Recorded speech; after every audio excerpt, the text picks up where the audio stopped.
340 American passengers from a cruise ship quarantined in Japan returned to the U.S. on 2 chartered flights overnight.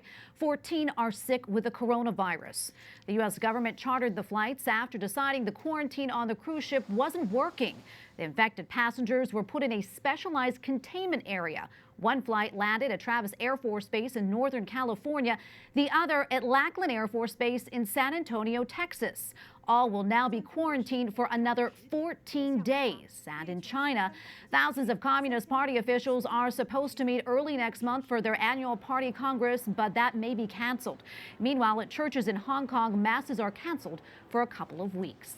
Joining me now via Skype to discuss this deadly outbreak is Gordon Chang, author of the book, The Coming Collapse of China. Gordon, welcome back to the show.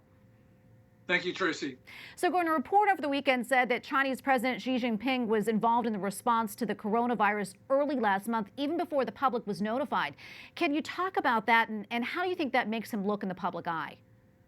Yeah, it was revealed that Xi Jinping presided over a meeting of the Politburo Standing Committee, which is the highest organ in China. They talked about coronavirus. They didn't disclose this, and it makes him look in a very, very meaningful way to have suppressed information, and that suppression of information had allowed the coronavirus to spread, and therefore Chinese people have suffered. So this disclosure, which is intended to make him look like he was in charge, has actually made him look inhumane.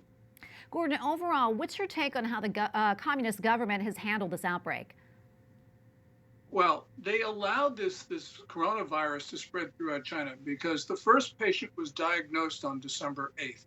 But the Communist Party didn't really take effective measures until about January 20th or so. And that, I think, the people in China understand that because of the Communist Party's style of governance, it allowed a run-of-the-mill virus to become an epidemic. And that's why a lot of people in China right now are extremely upset. And they're not only just white-hot angry, they're also talking about freedom and democracy. So the conversation has changed in ways that the Communist Party, of course, abhors. Well, speaking of freedom and democracy, how has the coronavirus impacted the pro-democracy protests in Hong Kong? Well, there's been fewer protests and they've been smaller in size, but there still is nightly fighting between the kids dressed in black and the police. But what's occurred in the background is that even more people in Hong Kong have now become opposed to the government because Carrie Lam, the Hong Kong chief executive, has taken actions probably at the behest of Beijing, which people in Hong Kong didn't like. So, for instance, she didn't cut off the flow of travel between Hong Kong and the mainland, and she's really been doing Beijing's bidding. So she was unpopular before. We saw that in the district council elections in November. She's even more unpopular now. Well, Gordon, China is obviously the ground zero for the coronavirus, but how big of an issue do you think it is for the rest of the world?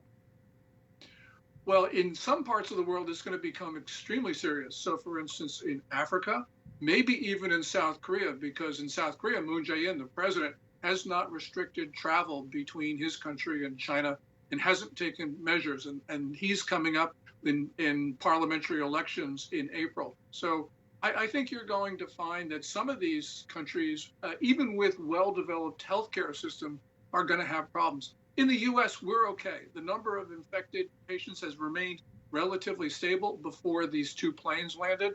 And I think that's a testament to the CDC and the effective measures it has taken. Well, Gordon, thanks so much for your insight. Gordon Chang, author of the book, The Coming Collapse of China. Thanks again. Thank you very much, Tracy.